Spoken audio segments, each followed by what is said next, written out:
lalagay na po ito na naman ang iyabi ko. Ilagay ko na to sa bag. Hindi ko nakakalimutan. Dito ko ilagay sa aking wallet. Hindi wallet yun. Bulsa. Tapos ito na naman. Ilagay ko lang dito kasi pupunta ko para may pagano. Ito na naman. Patay ko ang ilaw sa loob.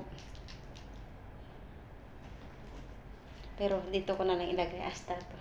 Kasi kapag may tumawag sa akin, parang hindi maingay sa sasakyan, o diba? Yan. Yan lang. Diba? Guys, goodbye. Goodbye everyone. I'm go home now. Dito na ako guys. Uwi na tayo. Uwi na ako guys. Bye-bye. Itong backpack lang dala ko kasi para maano lang dalhin. Bye-bye na guys. See you. Dito na ako. Bye-bye. Uuwi na ako.